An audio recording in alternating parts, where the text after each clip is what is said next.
Hello, everybody. I'm Volker Friedrich, CEO and founder of GBP International, a project management and strategy consulting company based in Kuala Lumpur. We work with European and Asian customers for the last 20 over years. And I have the pleasure today to discuss with Natasha Zulkifli, a good friend and business associate of ours, about Europe and Asian affairs. And Natasha is a very unique person, the first lady in our series of talk. Actually, I'm completely wrong. We were talking to Tan Sri Rafida. So second lady. And Natasha, I would like to ask you to introduce yourself a little bit. You have been working in various spaces, so to say, of the European-Asian relations, public, pro bono, corporate. So please give our viewers a short introduction of yourself. Hi, Volker. Good morning. It's lovely to be here. I've worked in the public transport rail space for about 9 years. And before that, I worked in a not-for-profit that explored Malaysia's relationship with the European Union. I have a big passion for the rail, public transport industry, cities of the future. And I also love the rail industry so much that I created a not-for-profit called Women in Rail Malaysia, which now has more than 700 members. And it's aimed at getting more young ladies to consider a career in the rail space, as well as providing support to women currently working in this industry. Excellent. And obviously, we are at the end of a very special year, and we cannot avoid to talk briefly, at least, about the COVID situation and how it affected, the whole society from A to Z, and there is no exception. So how is your industry particularly affected by the COVID pandemic? So right now I work for a construction company, and we're building a 200-kilometer rail line in the southern part of Malaysia. So we were quite badly affected in March for about 6 weeks, full lockdown when Malaysia shut everything down. There was some staggered reopening based on special permission given by the government, and we slowly reopened. But till today, what we're trying really hard to do at work is along that 200-kilometer line, we've created a bubble which allows the workers and the staff to be contained within that bubble so that there is no cross-infection or contamination for people outside coming in. Malaysia in the last, I would say, 6 weeks has been badly hit by factory workers, by workers living in close quarters, infecting one another. We have 5,000 workers at site at the moment, and we haven't had any cases so far, which is nothing short of a miracle, touch wood, that we will continue to have such good fortune. But in Malaysia right now, the cases are going up. People are still very careful. The government has done some recent surveys and studies. More than 95% of people are wearing masks. They are sanitizing their hands. They are maintaining social distancing when they go out. But I think the economy takes precedence, and people just want to get back to work. There is too much fatigue at the moment, and people are just tired of this whole COVID thing. They just want to get their lives back on track. Yeah. Have you started vaccination also in Malaysia? We have just started here yesterday in Germany with the first rounds. So, and that, of course, that's a silver lining everywhere. Yeah, so I think we start in February. They are expecting, they have ordered enough vaccines to vaccinate, I think, 80% of the population. They have multiple sources coming from all over the world, and they pledge that it will be free. So let's see. Okay, so everybody keeps fingers crossed, and we all hope for a less corona-impacted year 2021. So let me go back to the railway industry. And traditionally, railway industry and mobility is, I would say, one of the fortes, especially of the German industry. We have the Germans claim they have invented the car, and Mercedes is a brand name. So is Siemens in the railway industry. To what extent in your, I guess it's a kind of a turnkey package project where you are building a railway system. Do you have any kind of European contribution, or is this a standalone Asian project where you are not sourcing or cooperating with German or European engineers or suppliers? Are you talking about the project I'm doing, or Yes. just generally? Oh, the project I'm doing. Oh, yes.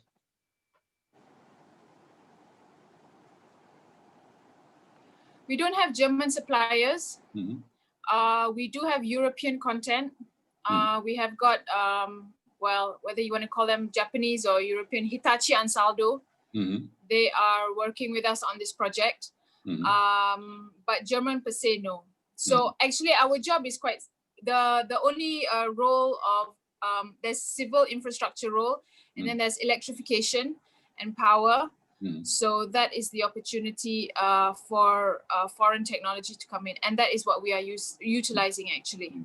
And there you cooperate with Japanese, Korean partners. Hitachi and Saldo is a merge between Europe and Japan. Yeah. So there is a kind of a European element at least. Yeah. Yes. Yeah. Because this is talking more general, this is one of the concerns we see in Europe, that many industries, and railway transportation is one of them, it's going to be dominated by Chinese contractors and suppliers. And everybody who studies Malaysia a little bit knows that there is a lot of involvement of Chinese companies investing in the railways. Do you see that potential dominance as well in your industry from Chinese large corporations? But you see, the Chinese have scale. Mm-hmm. They have scale, and that's why they are stronger. Mm-hmm. And actually, I had a meeting last week in the office with a French supplier who wanted to know a bit about the high-speed rail project between Kuala Lumpur and Singapore, and whether the company I work for was going to be involved, and so forth. And I said to this representative, I said, look, when the high-speed rail project comes online, the Japanese and the Chinese will submit a sovereign bid. They will create a consortium of sorts that will put everything together, a whole package. And I said that it was incumbent upon the Europeans to get their act together, to come forward and put forward a sovereign bid. Because if you don't do that, if you come in as Siemens, if you come in as Thales, if you come in as Alstom, it will not work, because you're just a small component. What other countries are doing and what China has been doing for so long is just creating that whole big package. And it is attractive to countries like ours when this comes in, because it's easier. Having said that, once the tenders are called and then you see the structure where the project owner is trying to roll out, then it is easier to figure out. But from a German perspective, yes, of course, the Germans are world dominant. They are fantastic. Their technology is unbeatable. But there are also very good technologies elsewhere as well. And that's when it has to be competitively priced and dynamic in terms of how they want to package themselves. Yeah, I'm sorry to say, and I'm German, and we are kind of a preacher, inverted commas, that some of the German companies, they are really a little bit sleepy, the last couple of years. And some of them, they have really missed the bus, so to say, or missed the train. And they don't accept that competitiveness has been increasing a lot. And like you say, we also see that in other industries. Asian contractors, Asian technologies, they have in some cases overtaken European technologies at a cheaper price. And so there has to be a kind of a wake-up call. And the European companies, they cannot survive in their own small European bubble. They have to compete globally, and they have to face a challenge of Asian competitors. That is our view. I don't know if you share that. Yeah. Oh, I completely share it. I thoroughly agree with you. The tricky part now is whether the Europeans, when you say they've missed the bus, whether they are going to be able to ever get back on the bus. Because if they allow the other giants, non-European giants, to step up, we are an industry which has a very long life cycle. The obsolescence period is 8 to 10 years, if not longer, for some parts. So if you've missed the bus for a project, you can't get your foot in the door for the next 5, 10, 15 years. There's no other bus coming. So exactly. So I see Germany as an outsider looking in. I see Germany as the engine of growth for the EU. They are similar to Indonesia within ASEAN. Their domestic market is so big, so strong, the appetite is there that they do not feel the need or the urgency to look beyond their shores. So when you have that sort of market strength, you are not as hungry as other people are. But I will tell you that there are other people who are hungry or hungrier than the Germans. And this is something that I think has to be driven, whether it's driven by your government or whether it's driven by your captains of industry, but complacency has definitely set in. And you are right about the cost, because in the work that I've done in the rail space in the last 9 years or so, whenever we are looking at a bid, it need not be a hardware bid for rail. We're just looking at consulting, to provide us with some consulting work, to provide us with advisory work. Whenever we receive a quote in euros or in pounds, that cost, immediately the multiplier effect kicks in. And when you are paying your staff your home rate with your multiplier effect plus the exchange rate, it is very expensive for us. And even though we may want to utilize the Europeans for their skills and expertise, sometimes we just can't afford it. Yeah. Well, I mean, that message applies to all kinds of business, really, whether you hire management consultants or engineers or technicians, they got to be paid in euros or dollars. And as long as they have an alternative, like you just say, they don't have to come to Asia, But on the other hand, Asia is not waiting for them anymore, and they are developing alternatives, which is good for Asia, and I like it. But what I don't like is that we are building kind of two blocks, and like you say, Germany, they can survive on their home market, China can survive on their home market, so does Indonesia. But what we see also in the broader sense is like a deglobalization again. We all have been clapping our hands and shouting bravo, everybody working together in the 90s and in the early 2000s. And now it's like make America great again philosophy, everybody's looking after their own interest, which I believe is counterproductive. And we have to develop platforms and projects where we are cooperating together and where we are learning from each other, regardless of the cost, And I have so many project cases where our German customers are learning from the Asian client or partner and vice versa. And that is the way to go, in my view, Yeah, I would say so. I think also it's about, I think Trump could learn one thing, that we should all be mindful of, his humility. And to recognize that your dominance today will not necessarily be your dominance when your children are in the workspace in 20 years' time. That's true. And the world is going to change very, very fast. I mean, we have seen changes in the speed of light in the last year, multiplied by the COVID impact. And that brings me to another topic, I think, where you are a very knowledgeable and experienced discussion partner, is the importance of culture between Europe and Asia. And you are working in a Chinese-owned company, if I may say so, built and grown in Malaysia, but with a lot of Chinese influence and shareholders. And you have been interacting in Europe a lot. You have been usually flying 3-4 times a year, if not more, to Europe.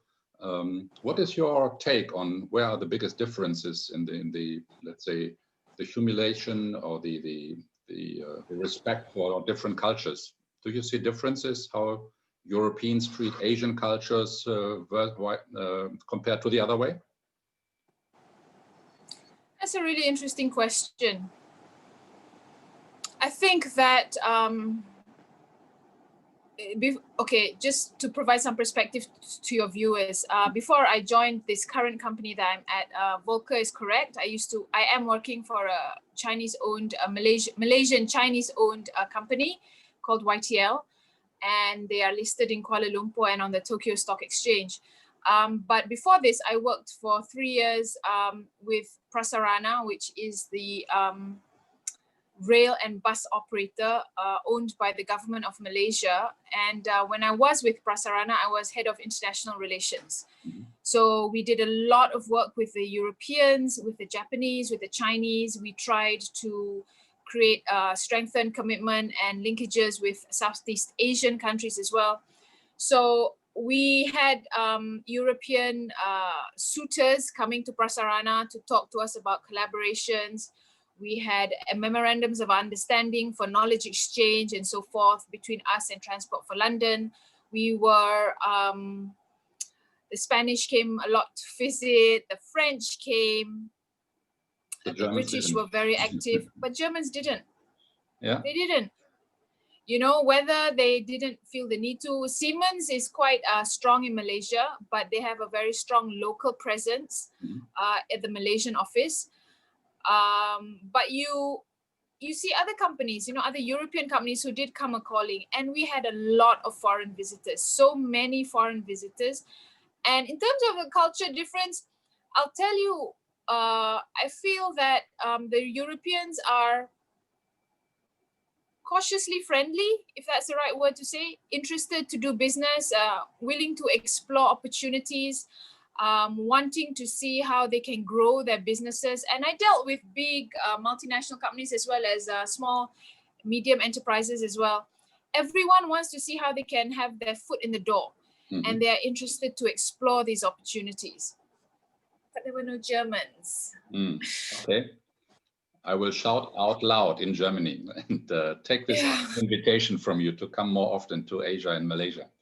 Yeah. But you know, Volker, even comparatively, okay, the ambassadors, the European ambassadors, the Japanese, Chinese ambassadors would come a-calling to Prasarana, but we never met the German ambassador. The UK, French, several, not many, several, but no Germans. Yeah, maybe the German. Germany, just for your information, Germany just got a new ambassador, and I will extend the invitation to him. Yeah? Oh, okay. Make up for his predecessors' lack of visits, you know. Okay, maybe because you have such a vast experience, Natasha, I'd like to touch on a subject which may be interesting for you, especially as a woman. You know, because we have a huge discussion here about the gender equality and quota, you know, where they say, let's say at least all the listed companies, they have to have at least 30–40% women board participation. And you're in a very unique role. You know, we are living in a Muslim country in Malaysia. And how do you see that gender discussion in your sphere of activities? Is this a topic? You have mentioned the Women in Rail project, which I admire greatly, and you get a lot of traction and compliments for that. What's your take on that? How do you feel as a woman, as a mother, as a wife to your husband in that gender sphere? I don't see it being a big deal. I think I'm Muslim, working, living in a Muslim-dominated country, no big deal. I'm not wearing covered, you know.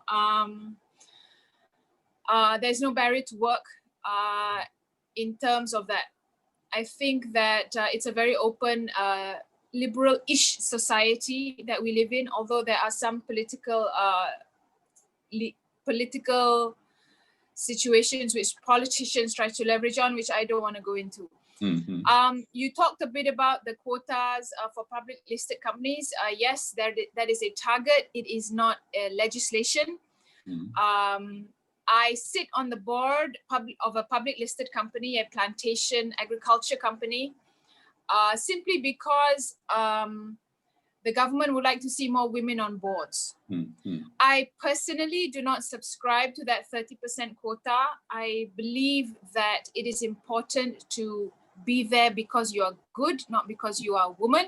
However, there are instances where companies have got to open up themselves. It is so typical to find the middle-aged white male in Europe, you know, and even in Malaysia, you have middle-aged Malaysian men. on boards and in companies, leading companies, but there are more and more women trying to come up. But I think women let themselves down when they do not work hard to educate themselves, to expose themselves, to provide value wherever they may sit. Even if they are business owners or even they sit on independent directors who sit on boards. I was speaking to the chairman of a bank, and he said he has hired more, or they have put more women on their board, but he's irritated because the lady who sits on his board sits there and doesn't say anything in meetings. And all she does is she takes back her meeting allowance and all her other allowances, and that's it. Well, that's so counterproductive for the case. It is. It's counterproductive for everyone. You do no one a favor. Having said that, being female, I do realize that there are so many women who are unlike me, but who feel intimidated, who feel overwhelmed, who feel that they're not good enough. You know, this is year end. It's so interesting, you know, going through my team's KPI rating. We have a formal way of rating ourselves through our HR. And in the last month, I ran a 360-degree peer review amongst the people in my team. And I said to them, I said, we've had a really strange 2020. Oh, sorry, how many people you have in your team? About 18. Okay. So I said, I want to go into 2021 strong. I want to be able for everyone to know how they've fared this year, and I want their peers to evaluate them, to evaluate everyone else. And they evaluated me too. My condition was it had to be anonymous, so that no one knows who is saying what, and you can make your comments safely. And truly, the comments that came back were so interesting. And it is so prevalent, Volker. It is so telling that women always rate themselves lower and men are rating themselves higher, and they think they're so fantastic. And I was reading some articles today. I have someone in my staff who rated himself like 96 out of 100. I'm like, good God, boy, you are not 96 out of 100. But he feels that. He feels that he is excellent at his job. And this goes back to the confidence factor that women traditionally do not have. And I say that, hand on my heart, it is not a Malaysian thing. It is a global thing. Yeah, I agree. And it's a pity because a man, I just don't want to get into it, but we're just built differently. Well, okay. Let's agree that there is still a mountain to climb, you know, and you are definitely one of the leading mountaineers, so to say, in that respect. And I support you with all my thinking and the little means we have. So that's very nice. Another subject which I feel is interested to our viewers is the ASEAN community. And you have been working there intensely in various functions. What is let's say, the state of the art today? I mean, ASEAN is the community of 10 biggest nations in Southeast Asia. And to be honest, in Europe, we read and see very, very little about it. And that is not because of COVID. That has been the case before. I feel ASEAN is really not up to the task, you know, in general. And you have a much more stronger potential than that is really put on the table at the moment. How do you view ASEAN as we speak today? So I used to sit in the ASEAN Business Advisory Council for 3 years. I represented Malaysia in the Business Women's Working Group. And this was from 2015 to 2018. And ASEAN has, so let's just rewind a bit. I've always been fascinated with the European Union. So I did my law degree at the London School of Economics in the UK. And I deliberately did a special focus on European Union law. I was fascinated with how the EU was evolving and growing. And I was so delighted that I had a chance to play some small role in the ASEAN space. So the Association of Southeast Asian Nations, you're right, 10 countries from Southeast Asia all clumped together, trying to forge their way diplomatically, economically, not politically, a few differences compared to the EU. The problem that ASEAN has faced is probably similar to the EU. Too many types of languages, sizing, levels of industrialization, Singapore way out front, Myanmar and Laos, Cambodia in the back, right. And everyone else in between. The problem that ASEAN has faced is it's nation first. It is not a grouping first. Whether that is a public communications nightmare or whether it is for self-preservation, I think it is really based on the crux of it is that there's the policy of non-interference within the ASEAN member states. The EU is somewhat different. Whether the EU actually is a success, we'll probably only know in about 50 years. I mean, with Brexit and all that, who knows? But my point here is that ASEAN, you are right. They like to talk about how ASEAN as a community has X 100 million population and it's free trade, open borders, etc., etc. Come and invest in ASEAN. But there's no proper planning and strategy as to how they want to do that. Yeah. And until they do that, they will never really succeed at what they want to do. Yeah. I mean, just a couple of weeks ago, we had the launch or the signing ceremony of this regional cooperation agreement, RCEP. And ASEAN is one group, yeah, among China, New Zealand, Japan, etc. How do you see this RCEP agreement in a broader context with ASEAN Europe? Because we see a lot of, let's say, not conflict, but misunderstanding in the trade deals which are tried in the EU between ASEAN EU. There are palm oil issues and other issues, and then they sign bilateral agreements with Vietnam and Singapore, and the other nations in ASEAN are left out. And then suddenly we have this RCEP. So it's difficult to follow, to be honest, you know, from what is going on there. Yeah, you're right. I couldn't agree more. Yeah. RCEP has been, well, it's trying to create that that economic grouping. It potentially has so much opportunities for growth. I think generally ASEAN countries are open for business. They're open for business, for investment. They would welcome. I was so impressed when I read in the paper the other day how Jokowi, the president of Indonesia, had picked up the phone and called Elon Musk. And you can't do a trade mission anymore. You know, you can't visit different countries and say, hey guys, come and invest in my country. These are the benefits we can offer you. But you have to be creative. And the old way of doing business will never work. So it really is, you may be a grouping, but you're still a competitor with your neighbor. That's inevitable. And politically, Malaysia isn't in the strongest of positions at the moment. But if it were, I really wish for things to be better. Yeah, well, that's very interesting thought. And we are coming to the end of our discussion. So in a closing remark, we are at the New Year's Eve, a couple of days to go. What is your personal outlook for the next year? What is your ambition? What is your target? And what's your message to your friends in Europe, really?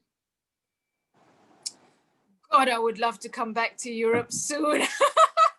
You are more than welcome, you know. Yes, apart from that message, what do I want for 2021? I would like to be reunited with family. I have a mother who has been stuck in New Zealand for a year because of COVID. I have got a sister in Sydney and Auckland, and it would be lovely to spend a few days together as a family again. Right. I would love good health for all.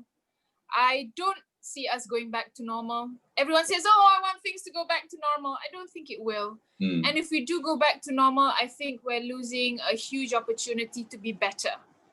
And I do know for me personally, I want to go back. I want to go into 2021 healthy, physically strong. I want to be able to know that I spent the best part of 2020 was spending it at home with family, being able to spend more time with my teenage kids, learning to cook with them, to have meals together, to calm everything down, to slow down. And I'm so grateful for that. I do not wish to go back to the rushed life that my husband and I used to have, hardly seeing each other, travel here, travel there, rush here, rush there. I don't miss that. I do miss the traveling and enjoying and seeing friends from all over the world. Okay, but on a professional front, I am setting up Women in Rail Connect. And have I told you about this, Volker? No, go ahead. We still have time. Okay, so this is really fun. So I realize now with everything being online, this was the best time to set up an international platform through a website and social media channels to create Women in Rail Connect. It is a no-risk, low-cost opportunity for women all over the world to join this Women in Rail fraternity for free. Mm-hmm. So I spoke to the Women in Rail UK founder, Adeline, and I said, look, I want to set up a Women in Rail Connect website. We will leverage on each other's activities because now everyone does webinars, talks, workshops, all online. And we will create a calendar of events for the whole year. And then we will call our friends from all over the world. And I have many, many friends from across Asia Pacific who are interested to set up something like this, but who lack the courage, maybe the backing at work, or even the funds to do so. But Women in Rail Connect online will connect everyone together. You will have a membership database for everyone from different countries all over the world. We welcome everyone. Okay. And I really want to see that happen. And so when there is scale, when there is volume, when Singapore or Japan has maybe 50 members, and then they'll say, hey, let's get together and let's officially set ourselves up and create that Women in Rail Connect. So Women in Rail Connect will be that incubation thing to create Women in Rail International with all the different countries. That is my vision for 2021 and for the next 5 years. That's a cool project. And I think Women in Rail, it's very privileged to have you as a driver, you know, as somebody pushing the agenda forward. And Natasha, let me thank you very much again for this very interesting, enlightening interview and discussion with you. And I hope we can continue that over a good dinner or lunch in the next couple of months. We have to be realistic. I don't see myself traveling to Asia in the first quarter, to be honest. But hopefully there will be light at the end of the tunnel, and at least we can get a little bit of normality back into our life, what we enjoyed and what we like to do. So with this, best regards to Kuala Lumpur. Thank you very much for your time, and we will share your views widely, especially with the Women in Rail working in Germany and Europe. Thank you, Natasha. Thank you, Volker. Okay, bye-bye. Okay, stop the recording.